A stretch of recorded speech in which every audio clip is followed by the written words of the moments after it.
السلام علیکم دوستو، کیسے ہیں آپ سب؟ میں زبینہ فیاض ایک بار پھر آپ کے ساتھ تو میں شروع کر رہی ہوں عشقم پارٹ 6۔ لالی غصہ مت کرنا، ابھی بچی ہے اور کافی شرمیلی بھی ہے، نانی نے فوراً نواز سے اور بیٹی کو دیکھ کر سمجھانے والے انداز میں کہا۔ کشمالہ نے بے دردی سے آنکھیں رگڑتے نوچ کر چادر سر سے اتاری اور پھر وہیں زمین پہ بیٹھتے بالوں میں انگلیاں پھنسا لی، آنکھوں سے آنسو نکل کر فرش پر گر رہے تھے۔ مما، ہونٹوں سے صرف اتنا ہی نکلا۔ مما بابا بچا لو مجھے، میری مما، مما جی۔ اس نے روتے ہوئے خالی کمرے کو دیکھا۔ دو بچوں کی آوازیں ایک بار پھر سے خالی کمرے کی فضا میں گونجنے لگی تھی اور ان سب کے درمیان کشمالہ کی سسکیاں، بھاری مردانہ کہے ایسے لگ رہا تھا اس کے دماغ میں سوراخ کرنے لگے تھے، اور بوٹوں کی ٹک ٹک اس کے دل پہ بھاری بوجھ ڈال رہی تھی۔ وہ گہرے گہرے سانس لیتی تیزی سے اپنی جگہ سے اٹھی اور لپک کر بالکنی کی جانب بڑھ گئی۔ اس نے دروازہ کھول کر چہرہ باہر نکالا اور ہوا میں سانس لینے کی کوشش کی۔ بال چٹیا سے نکل کر اس کی آنکھوں اور ماتھے پہ گرنے لگے تھے اور سرخ گالوں پہ آنسو موم کی طرح پگھل کر پھسلتے جا رہے تھے۔ اسے آج پھر سے لگنے لگا تھا کہ وہ مرنے والی ہے۔ موت کا خوف آج بھی اول روز کی ہی طرح تازہ تھا۔ محبت جب آغاز کے مراحل میں ہوتی ہے، یہ ہمیشہ خوشی دیتی ہے، بات بات پہ کہے چھوٹتے ہیں اور دنیا بہت رنگین نظر آتی ہے۔ اکراش بن ہاتھ محبت کے آغاز میں تھا، اور صبح کے طلوع ہوتے سورج کی کرنیں اور رات میں ٹمٹماتے ستارے اب اسے بھی اچھے لگتے تھے۔ سڑک کنارے دوستوں کے ساتھ کسی ڈھابے کی پرلطف چائے پیتے، بانسر کی دھن سنتے اور پھر خیالوں ہی خیالوں میں کشمالہ کی طرف سفر کرنا۔ اس کا اور کشمالہ کی روحوں کا تعلق کب اور کیسے بنا وہ خود بھی نہیں جانتا تھا۔ آج پھر سے وہ چاروں وہاں اسی چائے والے کے ڈھابے پہ موجود تھے جہاں کچھ روز قبل ہی اکراش نے لٹیروں کو مارا تھا۔ بارش کے بعد کا موسم بہت خوبصورت تھا، اور یہی وہ موسم تھا جب وہ چاروں لوگ ڈرائیو پہ جایا کرتے تھے۔ ڈھابے پہ لکڑی کی بینچوں پہ آلتی پالتی مارے وہ چاروں بیٹھے تھے اور کانچ کے گلاس نما کپوں میں سے چائے جھلک رہی تھی، جس کی گرمائش ان کے ہاتھوں سے ہوتی ان کے وجودوں میں اتر رہی تھی۔ ہاتھ اور ناک تڑوانے کے بعد اب کیسا محسوس کر رہے ہو؟ معیز کا اشارہ اس کے ہاتھ پہ بندھی گرم پٹی کی جانب تھا۔ اکراش نے بس ناگواری سے اسے دیکھا، کچھ کہنا ضروری نہیں سمجھا اور کپ ہونٹوں کی جانب بڑھا دیا۔ ویسے بھابھی کو پتا ہے تو نے ان کی خاطر کس کا منہ توڑا؟ ویسے وہ تھا کون؟ ارسلان بھی اس کا منہ کھلوانے کی ہر ممکن کوشش کر رہا تھا، جس نے کچھ نہیں بتایا تھا۔ یہ بھی ان تینوں کا اندازہ تھا کہ اس نے کشمالہ کی خاطر کسی سے لڑائی کی ہے، تبھی کچھ نہیں کہہ رہا ہے۔ اکراش کی آنکھوں کے سامنے منظر جھلملانے لگا جب اس نے کشمالہ کو تراب، عریشہ کا بھائی، کو ایک فولڈر دیا تھا۔ وہ دھوپ میں کھڑی تھی اور اس کی آنکھوں پہ پلکوں کا سایہ کیسے بن رہا تھا اسے یاد تھا۔ اس نے فوراً سر جھٹک دیا۔ پہلی بات، ہاتھ کو کچھ نہیں ہوا، بس ممی نے گرم پٹی باندھ دی تھی، اور دوسری بات، کشمالہ کو معلوم ہو یہ ضروری نہیں ہے۔ وہ لڑکا اس کا کزن تھا اور بس دیکھ کچھ غلط انداز میں رہا تھا، اس لیے میں نے اس کی ناک توڑی۔ زیادہ کچھ جھگڑا نہیں ہوا۔ اس نے ساری کہانی خود سے گڑھی تھی، پتہ نہیں کیوں اسے لگا تھا کہ دوست کشمالہ کے بارے میں غلط سوچیں گے۔ اور تو یعنی بھابھی کا کسی معیز کی زبان میں پھر سے کھجلی ہوئی تو زیب نے فوراً اس کی ٹانگ پہ ہاتھ رکھ کر اسے خاموش کروا دیا۔ اکراش خلا میں دیکھ رہا تھا، معیز کے جملے پہ اس نے کھا جانے والی نظروں سے اسے دیکھا تھا۔ میرا مطلب ہے او اچھے انسان، جو تو ہے وہی رہ۔ معیز شرمندہ ہوا تھا۔ سب جانتے تھے اکراش کشمالہ کے بارے میں مذاق برداشت نہیں کرتا تھا، اب بھی اس کی سیاہ آنکھوں کی چمک میں ایک دم سے برف کی سی سفیدی آ گئی تھی، اور تاریکی ان آنکھوں کے ساتھ مزید خوفزدہ لگنے لگا تھا۔ اور میں کیا ہوں؟ تو میرا بھائی بے غیرت ہے، اور تو وہی رہ، سری دیوی بننے کی کوشش مت کر۔ سری دیوی جانتا بھی ہے کون ہے؟ معیز کی بات پہ چائے کا گھونٹ بمشکل گلے سے اتار کر زیب نے پوچھا تھا۔ جی معلوم ہے، انڈین عورت، جواب حاضر تھا۔ زیب نے اکراش اور ارسلان کو دیکھا۔ واہ کیا جواب دیا ہے، دل تو چاہ رہا ہے تیرا ماتھا چوم لوں۔ یار تم لوگ ہر بات کے بیچ میں ہی مت شروع ہو جایا کرو۔ اور زیب ہم جانتے ہیں فلموں میں تو نے PhD کر رکھی ہے، ہر وقت شو آف مت کروایا کر۔ ارسلان نے دونوں کو مزید بولنے سے روکا تو اکراش نے تشکر بھری نظروں سے اسے دیکھا اور پھر ساتھ ہی چائے کے کپ کو رکھتا اٹھ کھڑا ہوا۔ کہاں؟ سوال زیب کی جانب سے تھا، جبکہ باقی بھی انہی نظروں سے اسے دیکھ رہے تھے۔ گھر، مختصر کہہ کر وہ چل دیا تھا۔ لگتا ہے تنہائی میں بیٹھنے کا محترم پر پھر سے دورہ پڑا ہے، ارسلان نے تبصرہ کیا۔ ابھی آغاز محبت ہے جناب، آگے آگے دیکھیے ہوتا ہے کیا، کہہ کر زیب نے چائے کا کپ ہونٹوں سے لگا لیا تھا۔ آنکھوں میں کچھ تھا جو ایک دم سے چبھنے لگا تھا۔ تو ایسا نہیں تھا، میں اس سے 2 قدم آگے ہوں۔ اس نے محفوظ کن سا اپنے پہ تبصرہ کیا تو دونوں نے ایبرو اٹھائے۔ میں بھی ایسا نہیں ہوں، ارسلان نے سوچا تھا۔ رات کافی ہو چکی تھی جب وہ گھر واپس لوٹا تھا، پر آج غیر معمولی طور پر لاؤنج سے نظر آتے کچن کی تمام بتیاں روشن تھیں اور سامنے ہی جینس اور ڈریس شرٹ میں چشمہ لگائے، ٹانگ پہ ٹانگ چڑھائے خبرنامہ دیکھتے ہاتھ صاحب نظر آئے، جبکہ کچن سے آتی کھٹ پٹ کی آواز سے پتہ چل رہا تھا کہ ممی بھی ابھی تک سوئی نہیں ہے۔ عام طور پر ممی اور ڈیڈ وقت پر سونے کے عادی تھے کیونکہ دونوں کو فجر کے وقت اٹھنا ہوتا تھا، لیکن لگتا تھا دونوں ہی آج ٹائم ٹیبل میں ترمیم کر رہے تھے۔ خیریت؟ آج تو رات کے اس پہر بھی گھر میں چڑیاں چہچہا رہی ہے۔ ہمیشہ سے بدلحاظ اکراش بن ہاد اب بھی عادت سے مجبور تھا۔ یہ چڑیا آپ کے انتظار میں چہچہا رہی ہے مائی سن۔ اس کے آتے ہی انہوں نے خبروں کی آواز کم کر کے ریموٹ کو میز پر رکھ دیا۔ اکراش نے بس عادت کے مطابق ایبرو اٹھائے اور پھر صوفے پہ جا بیٹھا۔ دونوں آمنے سامنے تھے۔ وجہ بتانا پسند کریں گے؟ ضرور، ہمیں اور کام ہی کیا ہے؟ اکراش کا انداز انہیں ایک آنکھ نہیں بھایا تھا تو اب کی بار سختی سے جواب دیا۔ اکراش نے خاموش رہنے کو ہی فوقیت سمجھی اور ڈیڈ سے نظر ہٹا کر کچن کو دیکھا۔ آ گیا میرا بیٹا؟ اس سے پہلے کہ ہاتھ اپنے جاگنے کی وجہ بتاتے ہانیہ بھی آ گئی۔ جی آ گیا آپ کا بیٹا، جواب جل کر آیا تو ہانیہ نے شوہر کو گھورا اور پھر دونوں مگ میز پہ رکھ دیے، ایک اکراش کے لیے جو کہ اصل میں ان کے خود کے لیے تھا اور دوسرا ہاتھ کے لیے۔ بات کچھ یوں ہے کہ میں نے اور تمہاری ممی نے فیصلہ کیا ہے ہم اس لڑکی کے گھر جائیں گے۔ اس سے پہلے کہ ہاتھ کی جانب اشارہ کیا، اس سے پہلے کہ مزید توڑ پھوڑ ہو جائے۔ اچھا فیصلہ ہے، اس نے بے تاثر چہرے کے ساتھ سر اس بات میں ہلا دیا۔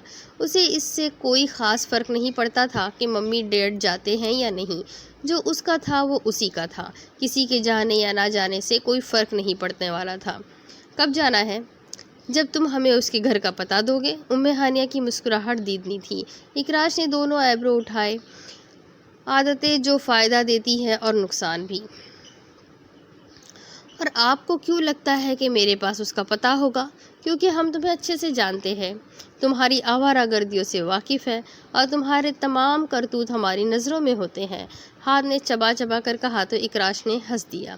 بالکل صحیح ڈیڈ، بہت صحیح جا رہے ہیں۔ ہنستے ہوئے لگا جیسے وہ ہاتھ کی بات سے محفوظ ہوا تھا۔ آنکھوں کی سیاہی ایک دم سے مزید بڑھ گئی تھی اور اندر جیسے بہت سے دیپ جلنے لگے تھے۔ ہانیہ نے شوہر کو گھورا۔ اس کے گھر کے پتے کو آپ کیا کریں گے؟ میں جاؤں گا ساتھ۔ نہیں، بالکل نہیں۔ اس کی بات کے جواب میں انہوں نے فوراً ہاتھ اٹھا دیے تو اکراش نے ماں کو دیکھا۔ وجہ بتانا پسند کریں گے؟ خشک انداز میں پوچھا گیا۔ بھائی، اس دنیا میں انسان بستے ہیں اکراش بن ہاد، اور اس معاشرے کو بھی انسان ہی چلا رہے ہیں، اس لیے ہم اس رشتے کو بھی انسانوں کی ہی طرح لے کر جائیں گے۔ ڈیڈ، میں بھی اسی معاشرے کا حصہ ہوں اور میں بھی انسان ہی ہوں، اس لیے مجھے مت سکھائیے کہ مجھے کیا کرنا چاہیے اور کیا نہیں۔ اور پھر میرے ساتھ جانے سے کیا ہوگا؟ اگر تم سب کر سکتے ہو تو ہماری کیا ضرورت ہے؟ اور رہی بات تمہارے ساتھ جانے یا نہ جانے کی، تو بچے وہ تمہیں رشتہ ایسے بالکل نہیں دیں گے، کچھ اصول اور رواج بھی ہوتے ہیں۔ میں خود بھی جا سکتا ہوں مسٹر ہاتھ، آپ کے احسان کا شکریہ۔ اور رہی بات رواج کی، تو میں ایسے رسم و رواجوں کو نہیں مانتا۔ اس کے خشک لہجے میں کہنے پہ دونوں نے ایک دوسرے کو دیکھا تھا۔ لیکن اکراش بیٹا، اگر آپ ساتھ جائیں گے تو ہو سکتا ہے کہ کشمالہ کے گھر والوں کو برا لگے، ہر گھر کے کچھ اصول ہوتے ہیں، لیکن ممی اتنی اجازت تو دین بھی دیتا ہے۔ تم نے پہلے کبھی دین کی مانی ہے جو فوراً اس بات کو بیچ میں لے آئے ہو؟ اور آج کل ہمارے معاشرے کی زیادہ تر اصول دین سے باہر کے ہی ہے۔ ہاتھ نے خشک سے کہا تو اکراش نے دونوں کو دیکھا اور پھر جب کوئی جواب نہ بن پایا تو اپنی جگہ سے اٹھ کھڑا ہوا۔ یہ جھنجھلاہٹ کا اظہار تھا۔ مل جائے گا پتہ آپ لوگوں کو، لیکن چھوڑنے میں ہی جاؤں گا۔ لیکن ہانیہ الجھی۔ بے فکرے رہے، اندر نہیں جاؤں گا، ماں کی بات بیچ میں ہی کاٹ کر اس نے کہا تو ہانیہ پرسکون ہو گئی۔ 15 روز تک خود کو انکار کے لیے تیار کر لو، کیونکہ میں ابھی 1 گھنٹے تک کینیڈا کے لیے نکل رہا ہوں، میری فلائٹ ہے۔ اور رہی بات انکار کی، تو جیسی تمہاری حرکتیں ہیں وہ انکار کرنے میں 1 منٹ نہیں لگائیں گے۔ اور کیا پتہ چائے بھی پوچھے کہ نہیں۔ وہ سیڑھیاں چڑھنے والا تھا جب ہاتھ نے مزید اسے تپانے کو کہا تو وہ گھوما، دیکھتے ہیں، اور پھر واپس گھومتے بھاگ کر سیڑھیاں چڑھ گیا۔ ہانیہ نے شوہر کو گھورا تھا، کبھی تو ہاتھ اچھا بول دیا کرے، ہمارا دین سکھاتا ہے کہ ہر حال میں سچ بولو، اور یہ میں نے سچ بولا ہے۔ آنکھوں میں بھرپور شرارت تھی۔ کیا کر رہی ہو لڑکی؟ وہ قالین پہ بیٹھی کیمسٹری کے ریئیکشنز لکھ رہی تھی۔ جاوید نے کمرے میں جھانکتے پوچھا تو کشمالہ نے سر اٹھا کر مسکراتے ہوئے بھائی کو دیکھا۔ پڑھائی، مختصر جواب دے کر واپس مصروف ہو گئی۔ مجھے لگا نماز پڑھ رہی ہو، اس کے پاس بیٹھتے جاوید نے کہا تو کشمالہ ہنس دی۔ فوراً ڈاکٹر کو آنکھیں دکھائی۔ دونوں اس وقت اچھے موڈ میں لگ رہے تھے۔ چڑیل، جاوید نے اس کے بال شرارت سے بگاڑے تو کشمالہ نے منہ بنایا۔ اچھا چھوڑو، میری ایک بات دھیان سے سنو، اس نے مذاق کو ایک طرف رکھتے اب کی بار سنجیدگی سے کہا تو کشمالہ نے نوٹ بک بند کر کے بیڈ سے پشت ٹکا لی۔ وہ جاوید کی بات کا مفہوم جانتی تھی۔ اگر میں یہ کہوں کہ میں آپ کی بات کا مفہوم جانتی ہوں تو نظر نہیں اٹھائی۔ وہ قالین پہ کند ڈیزائن کو دیکھ رہی تھی۔ تو پھر میں یہ کہوں گا کہ خلاصہ سن لو۔ جاوید کی نظریں بھرپور انداز میں کشمالہ کا جائزہ لے رہی تھیں۔ میں کہوں گی کہ مجھے خلاصے میں دلچسپی نہیں ہے، سیدھا حکم پر آئے۔ کشمالہ نے اب کی بار ان کی طرف دیکھا۔ چہرے پہ مسکراہٹ نہیں تھی، آنکھوں میں بے چینی ضرور تھی۔ تو میں کہوں گا مجھے حکم دینا نہیں آتا، بس مشورہ دے سکتا ہوں۔ بھائی، آپ مجھے کیا کہیں گے؟ آپ کا دل کیا کہتا ہے، مجھے وہ بتائے۔ کشمالہ، تمہاری آنکھوں میں بستے خواب اور مقصد مجھے اپنی آنکھوں کی روشنی سے کہیں عزیز ہے۔ جاوید بھائی کے الفاظ نے کشمالہ کی سہمی آنکھوں کو مسکراہٹ لوٹا دی تھی۔ مسکرائی اور کھڑے گھٹنے پہ تھوڑی ٹکا لی۔ اور میرے لیے میرے خوابوں سے اہم آپ کی آنکھوں کی روشنی ہے بھائی۔ وہ مسکرائی تھی، سر سے بوجھ جو اتر گیا تھا۔ کشمالہ، سب مجھ پہ بوجھ ڈال رہے ہیں، کیا کروں؟ وہی کرے جو آپ کو ٹھیک لگ رہا ہے، اور اگر ویسا نہ ہوا جیسے مجھے ٹھیک لگ رہا ہے تو بھائی ہم اللہ کا حکم اور اس کا فیصلہ سمجھ کر ہر چیز کو قبول کر لیں گے۔ اس کی آنکھوں میں خواب اور مقصد ستاروں کی طرح چمک رہے تھے۔ جاوید مسکرایا۔ تمہیں ڈاکٹر نہیں مصنفہ ہونا چاہیے۔ اس کے ماتھے کو نرمی سے تھپکتے وہ اٹھا تو کشمالہ ہنس دی۔ امی، میں نے کہا بھی تھا کہ آپ سمجھائے جاوید کو، اب دیکھ لے سیدھا انکار اس نے میرے منہ پہ مارا ہے۔ خالہ لاؤنج میں بیٹھی بول رہی تھی، جبکہ ماموں سامنے لیپ ٹاپ پہ موجود خاموشی سے سب سن رہے تھے۔ ممانی نانی کے ساتھ بیٹھی تھی اور چپ سی ماموں کا چہرہ دیکھ رہی تھی۔ رخ، بات کو اب ختم کرو، اگر اس کا دل نہیں مانا تو کیا زبردستی کرے؟ سمجھا لیا نا جتنا سمجھانا تھا۔ ماموں 60 سے اوپر تھے، گندمی رنگت مگر بے حد نفیس سے، سر پہ چند بال تھے مگر وہ بھی ان کی شخصیت کو نکھار بخشتے تھے۔ ایک رعب سا تھا ان کی شخصیت میں۔ بھائی صاحب، آپ نے ہمیشہ ہی میرے بچے کو کمتر سمجھا ہے، لاکھ وہ سونے کا دھل کر آ جائے، آپ کے لیے ہمیشہ جہانگیر کا بیٹا ہی رہے گا۔ بھل بھلا کر آنسو خالہ کی آنکھوں سے بہنے لگے تھے۔ ماں کے تلخ الفاظ سن کر نوفل بے بسی سے ہونٹ کاٹنے لگا تھا۔ کیا فضول بات کی ہے لالا رخ، نوفل اپنی ماں کو کچھ عقل دو بیٹا، جو منہ میں آتا ہے بک دیتی ہے۔ خالہ کے الفاظ نے ماموں کو نوفل کے سامنے بے حد شرمندہ کیا تھا۔ ماموں جان ٹھیک کہہ رہی ہے امی، آپ سب نے ابو کے ترازو میں مجھے تولا ہے، آپ کو مجھ پہ اعتماد ہی نہیں ہے۔ چاہے میں لاکھ یقین دلاؤں، لاکھ ڈگریوں کے ڈھیر لگا دوں، مگر میں ہوں تو ایک بدکردار بدماش آدمی کا بیٹا، جس کا مقصد تو محض کمانا ہے، چاہے جس بھی طریقے سے کمایا جائے۔ نوفل پتر، تو کس طرح کی باتیں کر رہا ہے؟ اس کے الفاظ نے نانی کو رنجیدہ کر دیا تھا۔ ان کی آنکھیں نم ہونے لگی تھیں۔ جی نانی، میں ٹھیک کہہ رہا ہوں۔ کشمالہ مجھے دیکھ کر سفید پڑ جاتی ہے۔ جاوید اسے میرے ساتھ شاپنگ تک پہ نہیں بھیجتا، اسے مجھ پہ اتنا بھی یقین نہیں ہے کہ میں اسے کہیں اندر یا باہر لے جا سکوں۔ نوفل کے لہجے میں درد ہی درد تھا، لاچاری و بے بسی تھی، اور اس بے بسی کا اندازہ اندر آتے جاوید کو بخوبی ہو گیا تھا۔ اس نے گہرا سانس لیا اور پھر کلائی پہ بندھی گھڑی پہ وقت دیکھا۔ کشمالہ کے آنے میں ابھی وقت تھا، وہ آگے بڑھا۔ جاوید ویسے ہی کشمالہ کے معاملے میں بہت پوزیسو ہے نوفل۔ یہ جملہ ممانی کا تھا۔ ممانی ٹھیک کہہ رہی ہے نوفل۔ سب نے اندر آتے جاوید کو دیکھا۔ جواب سنجیدگی سے نوفل کے سامنے صوفے پر بیٹھ رہا تھا۔ ماموں بھی وہیں اسکرین کے پار سے سارا منظر دیکھ رہے تھے۔ اور سچی بات کہوں، غلط تم بھی نہیں ہو۔ وہ اتنا بڑا سچ بولے گا، نوفل کے دل کو کچھ ہوا۔ میں تم پہ اعتماد نہیں کرتا، مجھے تم پہ یقین نہیں ہے جاوید۔ نانی نے اسے خاموش کروانا چاہا، مگر جاوید مزید کہہ رہا تھا۔ لیکن یہاں مسئلہ صرف تمہارا نہیں ہے نوفل، یہاں مسئلہ میرے دماغ کا ہے۔ اس نے کنپٹی کو انگلی سے ٹھوکا۔ میں دماغی طور پر ایک مریض بن چکا ہوں، جو کشمالہ کو صرف اپنے ساتھ ہی محفوظ سمجھتا ہوں۔ کشمالہ میری چھوٹی بہن نہیں ہے، بلکہ وہ میری بیٹی ہے۔ میری عمر کے مرد شادی کر چکے ہیں اور اب اپنے بچوں کو کھلا رہے ہیں، مگر میں شادی نہ کرنے کا عہد کر چکا ہوں، صرف اس لیے کہ جانتا ہوں جس روز میں نے کسی اور کو لا کر اپنے ساتھ کھڑا کیا، وہ کشمالہ کو اس آنکھ سے نہیں دیکھے گی جس سے میں دیکھتا ہوں۔ وہ اسے برداشت نہیں کرے گی، کیونکہ کشمالہ وہ ہے جس سے ہو کے میرے دل کا راستہ جاتا ہے۔ میرے دل تک کسی بھی لڑکی کو آنے کے لیے کشمالہ سے محبت کرنا ہوگی، اور جہاں تک مجھے عورت کی سمجھ ہے، وہ کشمالہ کو برداشت نہیں کرے گی۔ سب خاموشی سے سن رہے تھے اور جاوید بول رہا تھا۔ میں نے انکار اس رشتے سے اس لیے کیا کہ مجھے کشمالہ کو ڈاکٹر بنانا ہے۔ ایک ایسا خواب جو ابو نے اس کے پیدا ہونے پہ دیکھا، ایک ایسا خواب جو امی نے اس کے پہلا لفظ بولنے پہ دیکھا، اور ایک ایسا خواب جو میں نے اس کے پہلی بار چلنے پہ دیکھا تھا۔ اس سب سے اہم ایک ایسا خواب جو خود کشمالہ نے دیکھا ہے۔ جاوید لمحے بھر کو رکا اور سانس درست کیا۔ کشمالہ میری ماں باپ کی آخری نشانی ہے خالہ۔ میں اس کے معاملات جلد بازی میں حل نہیں کروں گا۔ میں نے ساری زندگی اس سے خوش رکھنے کا عہد کیا ہے، تو کیا ساری زندگی اس کو اپنی طرح رکھو گے؟ خالہ کے ماتھے پر بل پڑے۔ سب نے خالہ کو دیکھا۔ نوفل میں مزید ہمت نہیں تھی، اس نے چہرہ جھکا لیا۔ کروں گا خالہ، اللہ وہ دن ضرور لائے گا انشاءاللہ، مسکرایا۔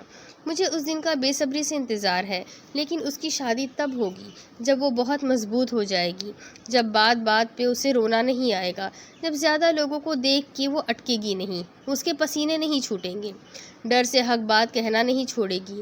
اس روز میں کشمالہ کی شادی کروں گا۔ جاوید کے چہرے پر مسکراہٹ تھی اور لہجے میں عزم۔ خالہ نے چہرہ جھکا لیا، جبکہ نوفل خاموشی سے اٹھ کر باہر کی جانب بڑھ گیا۔ اسے کسی نے نہیں روکا تھا۔ جاوید، اللہ تمہیں ضرور وہ دن دکھلائے، نانی نے نم لہجے میں کہتے اس کے ماتھے پہ بوسہ لیا تھا۔ جاوید نے مسکرا کر ماموں کے چمکتے چہرے کو دیکھا، جبکہ اس سب سے الگ سحر ممانی بس ماموں کے چہرے کو دیکھ رہی تھی، وہ بھی پلک بنا جھپکائے۔ سورج سر پہ ساتھ ساتھ چل رہا تھا، جبکہ کشمالہ کا دل اس کے قدموں کی رفتار سے کہیں زیادہ تیز بھاگ رہا تھا۔ جسم سے خوف اور تپش کے مارے پسینہ پھوٹ رہا تھا اور آنکھوں میں آنسو بھر رہے تھے، جنہیں وہ پلکیں جھپکا جھپکا کر گرا دیتی۔ اپنی رفتار سست کر کے آرام سے میری بات سن لو کشمالہ، میرا مقصد تمہیں خوفزدہ کرنا نہیں ہے۔ اقراج جان بوجھ کر اپنی رفتار سست کیے ہوئے تھا، اس نے پیچھے چلتے نرمی سے کہا۔ لہجے سے لگتا نہیں تھا کہ یہ وہی اقراج ہے جو سب کو کاٹ کھانے کو پڑتا تھا۔ مجھے آپ سے کوئی بات نہیں کرنی، اٹک اٹک کر کہتے اس نے سر سے سرکتی چادر درست کی۔ ٹھیک ہے، پھر سن لو۔ تیز قدم اٹھاتا اس کے برابر ہو گیا۔ کشمالہ نے ہونٹ دبا کر گلے سے اٹھتی چیخ کا گلا گھونٹا۔ میری ممی اور ڈیڈی تمہارے گھر آ رہے ہیں، تیار رہنا ہاں کہنے کے لیے، کہہ کر وہ تو آگے نکل گیا، مگر کشمالہ کے قدم وہیں جم گئے۔ آنکھوں سے آنسو نکل کر مٹی میں بے مول ہو رہے تھے۔ یہ آزمائشیں کس وجہ سے تھی، وہ سمجھنے سے قاصر تھی۔ اس نے بمشکل سانس لیتے قدم آگے بڑھائے، مگر چلنے میں مشکل ہو رہی تھی۔ اس کا سانس بہت مدھم تھا اور یوں لگتا تھا جیسے جسم کی ساری طاقت کسی نے چوس لی ہو۔ مما، مجھے ڈر لگ رہا ہے۔ منہ سے بس یہی الفاظ تھے جو نکل رہے تھے۔ دور اپنی چھت سے دیکھتی بی بی تنویر نے کانوں کو ہاتھ لگا کر کشمالہ کی طرف لعنت ڈالی اور پھر نوچ کر منڈھیروں پہ لٹکے کپڑے اتارنے لگی۔ آنکھیں لالا رخ نے وسیع و عریض مینشن کا لاؤنج پار کیا ہی تھا، آ گئی، جب جہانگیر کی آواز پر انہیں رکنا پڑا، مگر پھر ان کے لہجے کی کاٹ کا اثر تھا یا پھر بھانجے کے انکار کا کہ ان کی طرف دیکھے بغیر ہی سیڑھیاں چڑھتی کمرے کی جانب بڑھ گئی۔ وہ بھی پیچھے آئے۔ پھر کیا جواب ملا؟ پتلے جسم والے 70 سے اوپر کے مگر بے حد فٹ، سنہری رنگت اور مصنوعی بالوں والے جہانگیر صاحب اپنی شخصیت میں خاصے سوبر تھے۔ نوفل نے آدھے نقوش ان سے اور آدھے لالا رخ سے لیے تھے، اس لیے ہی شاید اس کی شخصیت میں سب سے الگ چمک اور خوبصورتی تھی۔ آپ کو کب سے میرے اور میرے بیٹے کے معاملات میں دلچسپی ہونے لگی ہے؟ جہانگیر تڑک کر لالا رخ نے بالوں پہ لگے سیاہ شیڈز کو اتار کر سائڈ ٹیبل پہ رکھتے پوچھا تو جہانگیر ہنس دیے۔ لگتا ہے انکار ہو گیا، تبھی یوں سلگ رہی ہو، ورنہ ہاں ہونے پہ تو خوشی سے ناچتی آتی تم تو۔ وہ بھی منہ سے پھول چھڑکانے سے باز نہیں آ رہے تھے۔ مت بھولے جہانگیر ملک صاحب کہ آپ کا کیا ہی ہے اور میرا بیٹا بھگت رہا ہے۔ شکر کرے کہ میری تربیت نے اسے آپ کے منہ پہ تھوکنے سے روک رکھا ہے، ورنہ پوچھنے بھی نہ آتا زندہ بھی ہے یا مر گئے۔ پاؤں سے جوتے اتار کر اب وہ اسٹینڈ میں رکھ رہی تھی۔ بیگم صاحبہ، یہ آپ کی تربیت نہیں، پیسہ ہے، کریڈٹس کارڈ ہے جو اسے میرے منہ پہ تھوکنے سے روکتے ہیں۔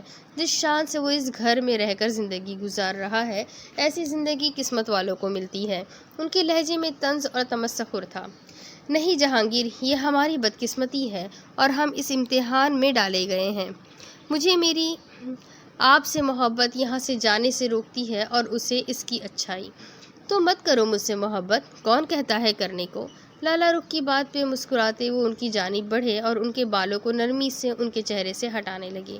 ان کی چمکیلی آنکھوں میں چیلنج تھا۔ لالا رخ بے بسی سے ان کی آنکھوں میں دیکھتی رہ گئی۔ اور رہی بات اچھائی کی تو مائی ڈیئر وائف، وہ میرا ہی بیٹا ہے۔ جب باپ کا کردار ایسا ہے تو بیٹا اچھا کیسے ہو سکتا ہے؟ ان کی دوسری بات پہ ایک دم سے نرم پڑتے ام ہانیہ کے جذبات ایک دم سے مزید سخت پڑ گئے۔ انہوں نے ان کے ہاتھ اپنے چہرے سے جھٹک دیے تو وہ ہنس دیے۔ اگر تمہارا بیٹا اچھا ہے بھی تو یہ دنیا اسے اچھا رہنے نہیں دے گی، یہ میں تمہیں لکھ کے دے سکتا ہوں کہ ایسا ضرور ہوگا۔ ایک دن وہ مجھ سے بھی بڑا کمینہ بنے گا۔ جہانگیر کی آنکھوں میں شیطانیت اور مستقبل کی جھلک تھی، جبکہ لہجے میں کاٹ دار مسکراہٹ۔ میں تمہارا قتل کر دوں گی جہانگیر، اگر تم نے میرے بیٹے کو کسی غلط کام پہ لگانے کی کوشش کی تو۔ اب محبت کہیں نہیں تھی، اب اس ماں کی آنکھوں میں چیلنج تھا۔ انہوں نے اسے 28 سال تک جس غلاظت سے بچایا تھا، وہ اپنی ریاضت کو رائگاں جانے نہیں دے سکتی تھی۔ وہ کسی زخمی ناگن کی طرح جہانگیر کی طرف لپکی، مگر جہانگیر انہیں دور جھٹکتے ہاتھ ہلاتے باہر کی جانب بڑھ گئے۔ جہانگیر، جو لوگ محبتوں کو بار بار جھٹکتے ہیں وہ لوگ اکثر آخر میں تنہا سے سکتے رہ جاتے ہیں، لکھوا لو تم مجھ سے بھی۔ وہ پیچھے سے چیخی تھی۔ نانی، امی کا نام ذوالفشا کس نے رکھا تھا؟ تھوڑی گھٹنے پہ ٹکائے بالوں میں سرسوں کا آئل لگواتے اس نے نانی سے پوچھا تھا۔ نانی کے ہاتھ لمحے بھر کو تھم گئے، لبوں پہ مسکراہٹ نمودار ہوئی اور آنکھوں میں اداسی۔ تمہارے دادا نے؟ میرے دادا نے؟ کشمالہ کو حیرت ہوئی۔ ہاں، تمہارے دادا تمہاری مما کے چچا تھے، یعنی بابا اور مما کزن تھے۔ وہ مسکراتی نانی کی جانب گھومی تو نانی ہنس دی۔ وہ دونوں چچا زاد تھے۔ اچھا، تو نانی، مما اور بابا بچپن میں ایک دوسرے کے ساتھ کیسے تھے؟ اس کی آنکھوں میں دلچسپی کی رمق تھی۔ تمہاری مما تو بہت تیکھے مزاج کی تھی اور تمہارے بابا، وہ ہنس دی، تمہاری طرح بے حد پڑھاکو، بچپن سے ہی صابر، کتابوں سے بہت محبت تھی ان کو، ہر وقت کوئی نہ کوئی کتاب پڑھتا نظر آتا۔ مجال ہے جو اس نے کبھی وقت ضائع کیا ہو۔ اچھا، تو میں اپنے بابا جیسی ہوں؟ تو پرجوش ہوئی تو نانی ہنس دی اور پھر واپس آئل لگانے لگی۔ ہاں، تھوڑی سی کیوں؟ پوری کیوں نہیں؟ کیونکہ تم بہت ڈرپوک ہو، جلدی گھبرا جاتی ہو، جبکہ صابر اور ذوالفشا بہت مختلف تھے۔ ذوالفشا کو تو سب فوجن کہتے تھے۔ جانتی ہو کیوں؟ کیونکہ تمہاری مما ان لوگوں میں سے تھی جو لوگوں کو اپنے پیچھے چلانے کا ہنر جانتی تھی۔ لاکھ اپنا نقصان ہوتا، نہ غلط کام کیا اور نہ کرنے دیا۔ سمجھداری سے فیصلے کرنے والی، سب کی ہمدرد اور نڈر۔ مجال ہے جو سڑک پہ آتے جاتے کسی نے اسے چھیڑ دیا ہو، اور اگر ایسا ہو جاتا تو جانتی ہو وہ کیا کرتی تھی؟ نانی سوچ کر ہنس دی۔ انہیں لگا خوبصورت سی ذوالفشا ان کے سامنے کھڑی ہو۔ اگر کبھی سڑک پہ آتے جاتے کوئی چھیڑ دیتا تو جوتا اتار لیتی۔ بھلا کی خوبصورت اور مضبوط تھی، مگر خود کی حفاظت ایسے کرتی جیسے کانچ کی بنی ہو اور ٹوٹنے سے ڈرتی ہو۔ سہج سہج کر قدم رکھتی تھی۔ اور بابا؟ کشمالہ کی آنکھوں میں آنسو کا ریلا جمع ہونے لگا تھا۔ وہ سچ میں اپنی ماں سے بہت مختلف تھی۔ صابر تو تھا ہی سچوں میں ایک بار جو کہیں ڈٹ جاتا تو کون تھا جو اسے اس کی جگہ سے ہٹا دیتا۔ بہت ضدی تھا۔ بولتے ہوئے ایک دم سے ان کا لہجہ گڑبڑایا، شاید رونا روکنے کی شدت کی وجہ سے۔ کشمالہ فوراً گھومی۔ نانی آپ روئیے مت، میں آپ کو رلانا نہیں چاہتی تھی۔ وہ خود بھی رو رہی تھی، لیکن اپنے سے زیادہ اسے نانی کا رونا دکھ دے رہا تھا۔ رو تو تم بھی رہی ہو، آنکھوں کو سفید چادر سے انہوں نے رگڑتے کہا تو کشمالہ بھی آنکھیں ہتھیلی سے صاف کرنے لگی۔ آپ سے ایک بات پوچھوں؟ پوچھو۔ مما کی ڈیتھ کیسے ہوئی تھی؟ بابا کی ڈیتھ کا نہیں پوچھو گی؟ بابا کو تو ویسے ہی جانے کی جلدی تھی نانی، ناراض لہجے میں ہزاروں ارمان بول رہے تھے۔ پاگل، مرا مرضی سے تھوڑے ہی جاتا ہے، جو تو مرنے والوں سے ناراض ہو بیٹھی ہے۔ اگر یوں ہوتا تو کوئی بھی نہ مرتا، اور جو مرنا چاہتے بھی تو کوئی ان کو مرنے نہ دیتا۔ لہجے میں ایک بار پھر سے دکھ گھل گئے تھے۔ ارے خواتین، یہ کیا ہو رہا ہے؟ جاوید فون پہ مصروف کمرے میں داخل ہوا تو سامنے کا منظر دیکھ کر رہ گیا تھا۔ نانی اور کشمالہ کے رونے کا بھرپور سیشن چل رہا تھا۔ چلنا کیا ہے، تمہاری لاڈلی نے رلا دیا۔ خفگی سے کشمالہ کو گھورا تو کشمالہ گڑبڑا گئی اور ہتھیلی سے آنکھیں رگڑنے لگی۔ ایک سوال ہی تو پوچھا تھا، روئی تو آپ اپنی مرضی سے تھی۔ کیسا سوال؟ جاوید نے نیچے بیٹھی کشمالہ کے ساتھ بیٹھتے نانی کو دیکھتے ہوئے پوچھا۔ پوچھ رہی تھی مما کی موت کیسے ہوئی۔ نانی کی آواز خود بخود مدھم ہو گئی اور نظر جھک گئی۔ جاوید کے ماتھے پر بل ابھرے۔ چھٹی کے دن بھی اگر تم نے ایسی باتیں کرنی ہے تو کوئی ٹیوشن رکھ لو یا پھر کسی اور کام میں لگ جاؤ۔ جاوید کے لہجے میں واضح ناراضگی تھی۔ کشمالہ نے شرمندگی سے نگاہیں جھکا لی، گال سرخ ہو گئے تھے۔ پر میں نے تو بس کشمالہ، جو لوگ چلے جائیں انہیں بار بار یاد کر کے تکلیف نہیں دیتے، خود کو، اپنے ساتھ رہنے والوں کو، اور نہ ہی چلے جانے والوں کو۔